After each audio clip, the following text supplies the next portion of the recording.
যারা এতক্ষণ কৃষ্ণ কথা ভগবানের শ্রীমুখে বাণী আমাদের জীবন বিধান স্বরূপ শ্রীমদ ভগবত গীতার কথা শ্রবণ করেছেন, বিজয়াঙ্গন করেছেন। সবাইকে আমার ভক্তি আপ্লুত বৈষ্ণব সবাইকে প্রণাম নিবেদন করছি। কৃষ্ণ কথা শোনার জন্য যারা আগ্রহী, যারা কৃষ্ণ অনুরাগী, ভগবত অনুরাগী, ভগবত কথা শোনার বাসনা যাদের মনে যাবে, তারা বালক বৃদ্ধ কনিকা যিনি হোক, তিনি পরম ভক্ত, তিনি পরম বৈষ্ণব।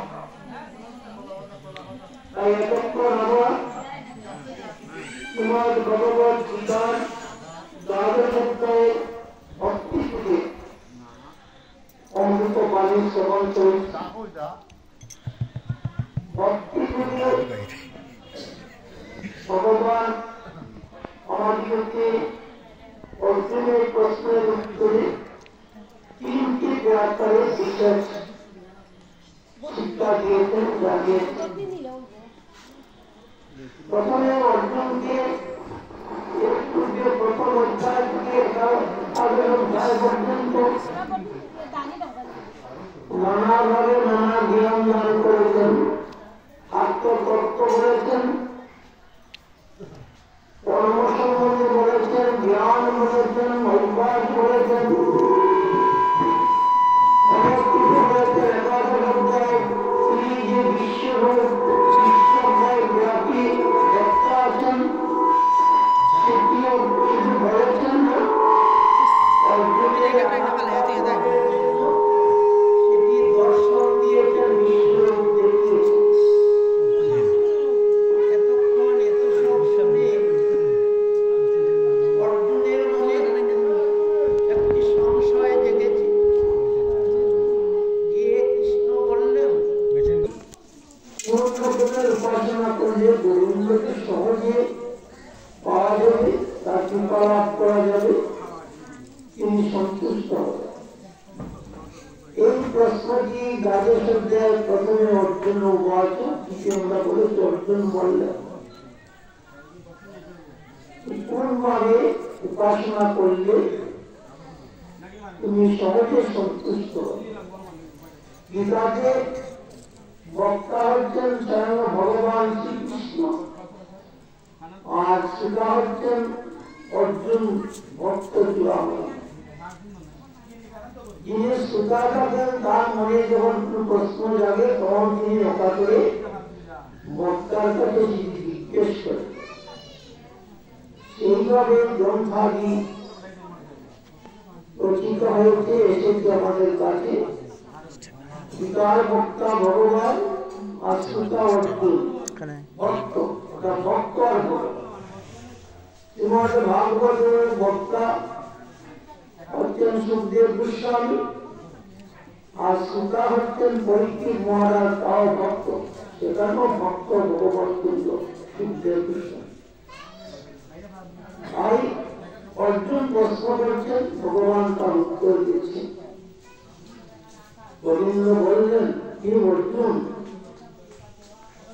যে তিন ভাবের কথা আমি বলেছি, তিন ভাবেই ভোজন করতে পারো বা জগতের লোক করতে পারো, কিন্তু তার মধ্যে তুমি পঞ্চশ্রেষ্ঠ কোনটি, তিন ধরনের মধ্যে কোনটি শ্রেষ্ঠ বা শ্রেষ্ঠ, তা যদি বলতে হয় তাহলে দেখো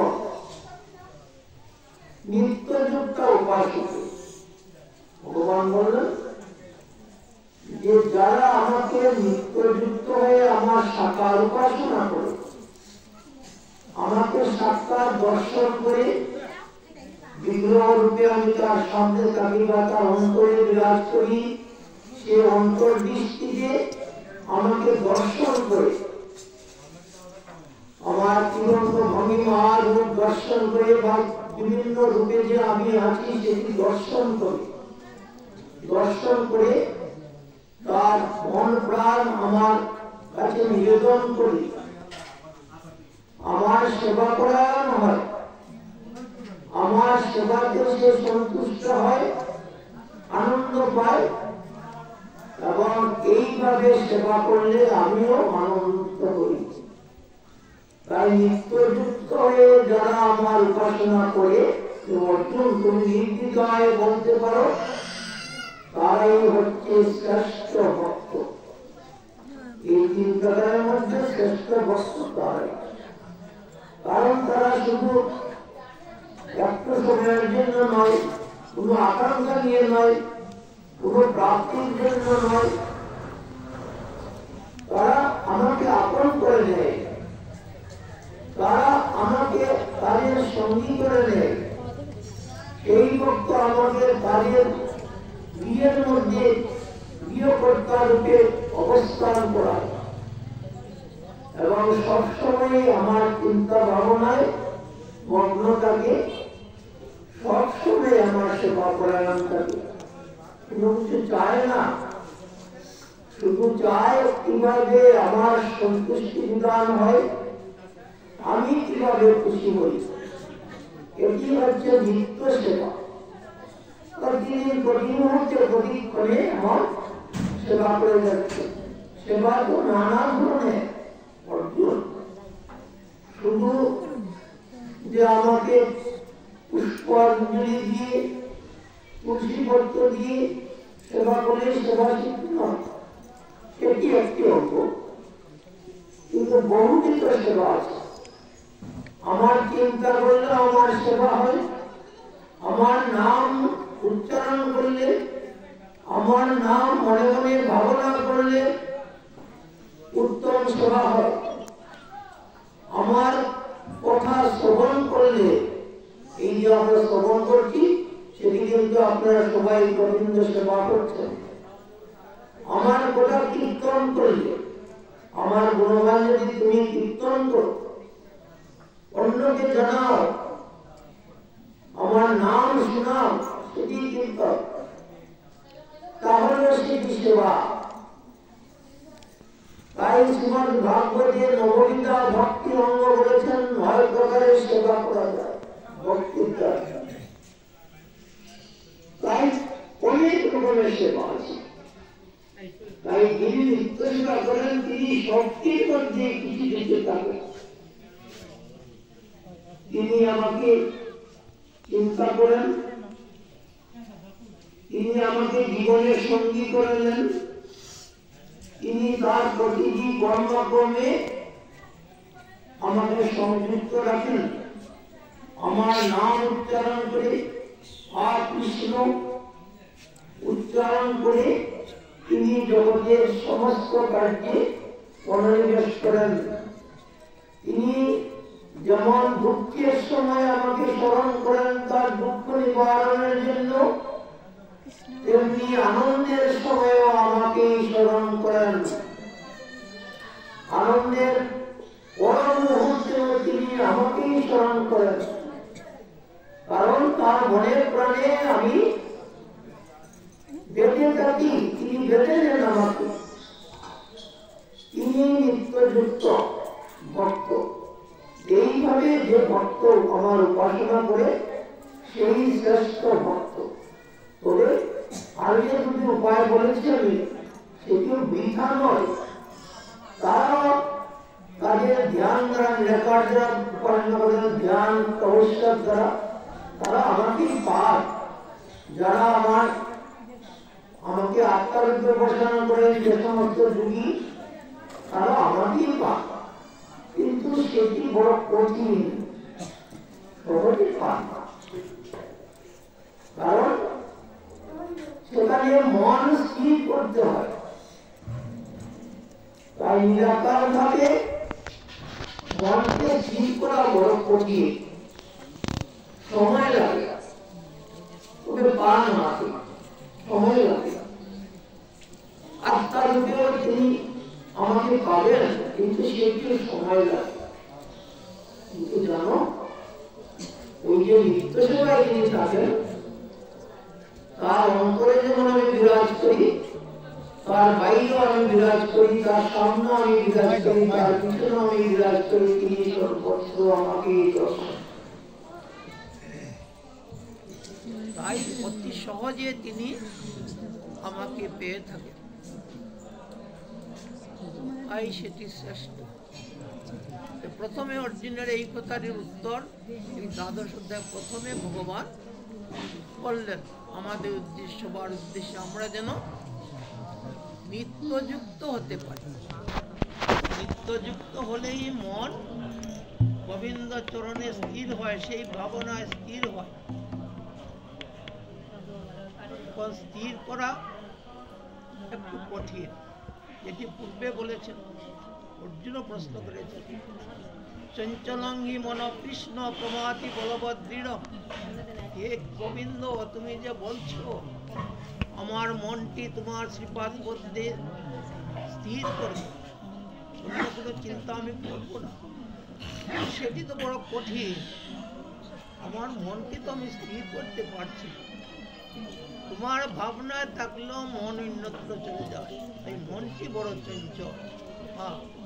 অর্জুনের কথার সঙ্গে যদি আমরা সবাই একমত হতে বাধ্য, কারণ এই মনটি যেটি আমাদের পঞ্চেন্দ্রিয়, আবার পঞ্চেন্দ্রিয়, জ্ঞানেন্দ্রিয়, কর্মেন্দ্রিয়, আর ইন্দ্রিয়ের প্রধান হচ্ছে অন্তর বা মন। সেই মন বড় চঞ্চল, এটাকে এক জায়গাতে রাখা যায় না বেশি। কিন্তু রাখা যায় কখন? যখন অভ্যাস করতে করতে করতে করতে তখন গোবিন্দ চরণে মন স্থির হয়। তাই নিত্য সেবার অভ্যাস দ্বারা, এটা তো আমি নিত্য করে যাচ্ছি, চিন্তায় ভাবনায় নিত্য করে যাচ্ছি, তাই ধীরে ধীরে এই চঞ্চল মনটি শ্রীপাদ গোবিন্দের শ্রীপাদ পদ্মে নিত্য সেবা যারা করে তাদের কোনো না কোনো সময় স্থির হয়ে যায়। আর যারা অন্যভাবে উপাসনা করেন তারা স্থির হতে একটু সময় বেশি। এই নিত্য সেবার কথা বললেন আমাদেরকে ভগবান কৃপা করে দ্বাদশ। তারপরে আরো বললেন, সহজ করে বললেন, অর্জুন তোমার যদি মন স্থির করতে কষ্ট অসুবিধা হয়, পারছো না, তাহলে তুমি অভ্যাস করো, তারপরে তুমি আমার কর্ম করো। সেটা যদি না করো তাহলে আমার কর্ম করো। আমার ভগবানের কর্ম কি? ভগবানের উদ্দেশ্যে যা করা হয় সেটি ভগবত কর্ম, সেটি যজ্ঞ। ভগবানের সন্তুষ্টি বিধানে যে কাজটি আপনি করবেন সেটি যজ্ঞ। সেই যজ্ঞ করো। তাহলে তাও যদি না করো তাহলে সমস্ত কর্ম ফল আমাকে দিয়ে দাও, আমি ফল দরকার, ফল দিয়ে দাও, তাহলে তোমার মন অবসর। এই বটে এক করে ভগবান দ্বাদশ অধ্যায়ে দেখিয়েছেন। তারপরে বলছেন অর্জুনের সেই কথা, কে তোমার প্রিয় ভক্ত, সেগুলো এই দ্বাদশ অধ্যায় শেষ আছে। ভগবান বলছে আমার প্রিয় ভক্তের নিত্য সেবা যিনি করছেন তিনি, কিন্তু তার মধ্যে সেবা করতে করতে যখন তার মধ্যে কোনো ক্রিয়া থাকবে না, হয়তো ভক্তি জাগ্রত হবে, তিনি সবসময় আমার চিন্তা করবেন তিনি আমার প্রিয় ভক্ত। যার কামনা থাকবে না, বাসনা থাকবে না, শরীর আমার কাছে নিবেদন করবেন, তিনি আমার প্রিয় ভক্ত। এটি বলেছেন দ্বাদশ অধ্যায়। তাই গীতা থেকে আমরা সমাজের জীবনের সমস্ত কিছু শিক্ষা পেতে পারি। তাই গীতা আমাদের জীবনের সাথে যেমন সম্পৃক্ত, যতদিন আমাদের জীবন আছে গীতার কোনো না কোনো কথা, ভগবানের কথা আমাদের জীবনে সম্পৃক্ত হতে হবে। তেমনি এই জীবন অবসানের পরে দেহ ত্যাগের পরে জীবিত অবশ্যম্ভাবী, তারপরেও গীতাই আমাদের বন্ধু।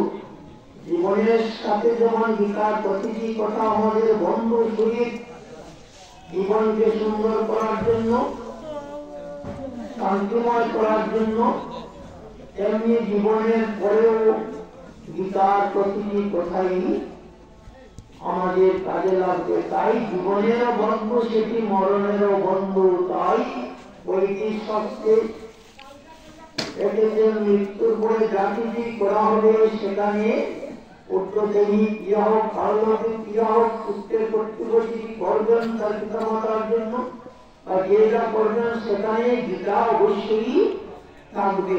তাই আমরা কি করি, স্বাস্থ্য ভাষা তো বৈদিক ক্রিয়াতে হয়, কিন্তু গীতা পাঠ অবশ্যই থাকতে হবে। গীতা থাকতে হবে, তাহলে না যা কিছু করে আমরা করি যে হরিনাম তারা সেই সিদ্ধ হয় না, অলক্ষণ হয়। এর আগেও হরিনাম, পাতেও হরিনাম, জীবনেও হরিনাম, মরণের পরেও হরিনামই একমাত্র সঙ্গী। আর কিছুই আমরা কেউই নিয়ে যেতে পারেন না। আসেন যেইভাবে কালী হাতে, তেমনি যাওয়ার সময় সবাই এইভাবে যেতে হবে। কিন্তু সঙ্গী থাকে একটি, আসার সময় থাকে, যাওয়ার সময় থাকে, সেটি হচ্ছে গোবিন্দের জন্য যা কিছু করা হলো শক্তি কি, আলোক প্রতিভা, পুণ্য, যেটি পূর্বজন্মে হয়েছি সেইটি সঙ্গে নিয়েই এজন্য জন্ম হয়েছে আমার, আপনার সময়, আর কিছু আসে না। আবার যখন এবং এই যেটি নিয়ে এসেছি সেটি এই জন্মে ভোগ করব, এই জন্মে সেটি ভোগ করব, এই নিয়ে এসেছি এটি দেখা যায় না, শোনা যায়, কিন্তু সে পূর্ণ ফল অনুসারে আমার জীবন চলবে। ভগবানের কাছে সবাই আমরা সমান। তিনি জগৎ গুরু, তিনি জগৎ পিতা, সবার পিতা, সবাই তার কাছে সমান। তিনি কাউকে কষ্ট দেন না, আনন্দ দেন না। তাহলে আমরা কষ্ট পাই কেন, আবার আনন্দেই পাই কেন? সেটি আমাদের নিজের তৈরি। ওই পূর্বজন্মের যা নিয়ে এসেছি সেটা যদি আমার শক্তি ভালো থাকে, কর্মফল ভালো থাকে, তাহলে এই জীবন আমার আনন্দময় থাকবে, শান্তিময় থাকবে, ভগবানের চিন্তায় থাকবে, সুখ শান্তিতে থাকবে। জগতে তো সুখ শান্তি থাকবে। আর যদি সেই শক্তির ফল থাকে না, তাহলে জন্ম থেকেই সেটি দুঃখে দুঃখে এজন্য থাকবে। কিন্তু তার কিছুটা লাঘব হয় যদি এই জন্যে আবার গুরু কৃপা লাভ করা যায়, সাধু ভক্ত বৈষ্ণব কৃপা লাভ করা যায়, ভগবানের প্রতি সাধুর সঙ্গে ভক্তের সঙ্গে যদি কিঞ্চিত হলেও গোবিন্দ চরণের চিন্তা হয়, ভগবানকে ভালোবাসা যায়, তাহলে সেই বিপদ আপদ অশান্তিটা কিছুটা লাঘব হয়। কিন্তু কর্মফল অবশ্যই ভোগ করতে হয়। যেদিকে বলছেন বিধি বিধান, এটা পূর্ব নির্ধারিত থাকে। ওই কর্মফল পূর্ব নির্ধারিত হিসেবে এই জন্য আমার জন্ম হয়েছে। তাই তো ওই চিত্রময় পৃথিবী, কোন শিশুর জন্মিয়াই কি করে সোনার চামচ মুখে নিয়ে জন্মগ্রহণ করে, তার কোনো অনটন কিছু নেই, সবাই তার জন্য ব্যস্ত। কোন শিশুর জন্মিয়াই হরি বল কৃষ্ণ কৃষ্ণ করে ভক্ত হয়ে জন্ম হয়েছেন শ্রবণ করুন। আপনার শিশুর জন্মার পরে কৃষ্ণ নামের কোনো বন্ধই শুনে না, এই বিষয় বাসনার কথা শুনে, এই শুনে হিংসা বিদ্বেষ যেগুলা শুনে, মায়ের মুখে শুনে, পিতার মুখে শুনে, ভাইয়ের মুখে শুনে হিংসা বিদ্বেষ থাকে, সংসার থাকে, সেটা শুনবে। সে খেতে পারে না, কোন শিশু খেতে পারছে না। এই যে বৈচিত্র্য, এটি ভগবানকে দিয়েছেন না, ভগবান নাই। ওই যে পূর্ব জন্মের কর্ম করে সেটি আমরা লাভ করেছি। তাই পূর্বে আমরা কি ছিলাম, কিভাবে আসলাম, কি জন্য আবার এই হলো সেটি আমরা জানি না, আবার পরবর্তীতে কি হবে সেটিও জানি না। জানি কি এই বর্তমানটি আমরা জানি, দেখছি, চলছে। তাই বর্তমানকে অবলম্বন করে যাতে পূর্বে যা ঘটে গিয়েছে সেটি তো আমি ফেরাতে পারবো না, ভবিষ্যতে কি হবে তাও জানি না, কিন্তু বর্তমান যাতে আবার সুন্দর হয় তার জন্য সাবধান ভাবে মানুষের জীবন অতিবাহিত করতে হয়, যাতে ভুল না হয়। একবার হয়েছে আর যেন ভুল না হয়। ভরত মহারাজ ভাগবতে বলছেন, ভরত মহারাজ মস্ত বড় ধার্মিক এবং ভক্তিপরায়ণ এবং মহারাজ, কিন্তু তার কর্মফলে তিনি এই সমস্ত কিছু ত্যাগ করে গিয়েছিলেন বনে। ছেড়ে দিয়েছেন যে আমি কৃষ্ণ ভগবানের থাকবো, নীরব জায়গায় থাকবো, বনের মধ্যে থাকবো। রাজ্যের কোনো অর্থ হচ্ছে না, গেলেন। কিন্তু কি হলো, তিনি ধ্যানে আছেন, কিন্তু সেখানে একটি হরিণ শাবককে রক্ষা করতে গিয়ে তারপরে তার মায়ের পড়ে গেলেন, তাকে লালন পালন করলেন, সবসময় গোবিন্দ চিন্তার পাশে পাশে হরিণ শাবকের চিন্তা তার মধ্যে ডুবে গেল, মায়ের কোলে পড়ে গেলেন। যার জন্য মৃত্যুর সময় তিনি ওই হরিণ শাবকের কথাই চিন্তা করলেন, কৃষ্ণকে সারা জীবন কৃষ্ণ চিন্তা করলেন, কিন্তু মৃত্যুর সময় সেই হরিণ শাবকের চিন্তা করায় তার পরবর্তী জন্মে কি হল, তিনি হরিণ হয়ে জন্মগ্রহণ করলেন। এটি বিদায় বলেছে, অন্তকালে তো মানবের স্মরণ মুক্ত করলাম, অন্তকালে শেষ সময়ে যে আমার কথা ভাববে সে আমাকে লাভ করবে, যে যে যা কিছু ভাববে সেইভাবে তার পরবর্তী জন্ম হবে। এই হরিণ শিশু হয়ে গেল, কিন্তু হরিণ শিশু হয়ে গেল, তার পূর্ববর্তী জন্মের যে স্বীকৃতি ছিল সেটি কিন্তু বিনাশ হয় না। তিনি একটি আলাদা ধরনের হরিণ হলেন। তিনি কি করতেন, সেই হরিণটি যেখানে মনের মধ্যে ভাগবতীয় কথা হতো, মুনি ঋষিরা সাধু ভক্তরা হরিণ শিশির চুপচাপ গিয়ে জঙ্গলের কিনারে সেখানে বসে থাকতেন, ওই ভাগবত কথা কৃষ্ণ কথা শ্রবণ করার জন্য। ওই পূর্বজন্মের স্বীকৃতি তার কিছু ছিল। তাই এই জন্য তার চলে গেল, পরবর্তীতে আবার জন্ম হলো বলতে গৃহস্থ ঘরে রাজ পরিবারে জন্ম হল, কিন্তু ওই পূর্বজন্মের কথা কিছু কিছু তার স্মৃতিতে থাকলো, কৃষ্ণ কৃপা ভগবত কৃপা। এই জন্মে ভরত ভাবলেন না আর ঠকবো না, প্রথম জন্মে এরকম করে ঢুকে গেলাম, আর পরবর্তী জন্মে তো অহিংসা ভোগের কিন্তু করার কিছু নেই, আর এ জন্য যখন আমার মানুষ হয়েছি এখন আর ঠকবো না। তাই তিনি কি করলেন, নিজে ইচ্ছা করে প্রতিবন্ধীর মতো হয়ে গেলেন, কথা বলতে পারেন না, কেউ কিছু ডাকলে শুনেন না, এইভাবে হয়ে গেলেন।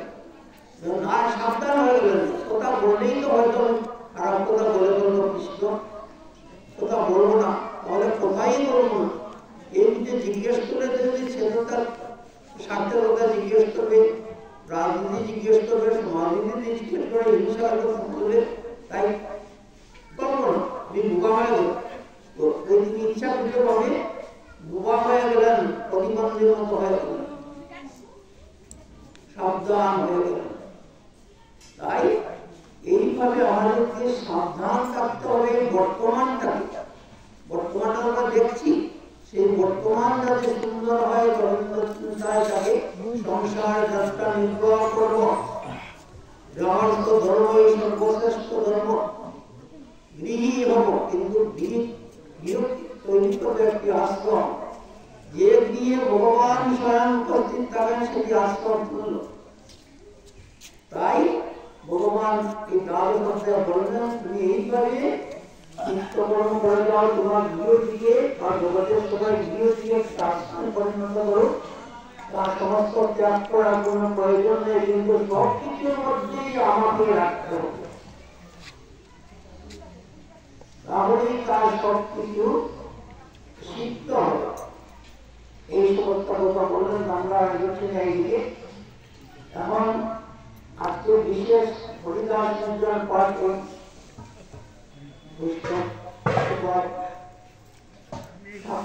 হয়ে থাকেন আমরা পরম ভক্ত হয়ে থাকি কিভাবে তিনি ভগবান শ্রীকৃষ্ণ যিনি কলিযুগে শ্রীমন মহাপ্রভু চৈতন্য মহাপ্রভু হয়ে এসেছেন তিনি ভক্তের জন্য কি করেছেন উদাহরণ রেখে দিয়েছেন সেই কথা আলোচনা করব এই মুহূর্তে যে শ্রী চৈতন্য চরিতামৃতের কথা তাই এখন এই ভক্তরা উন্নত প্রবাদের সঙ্গে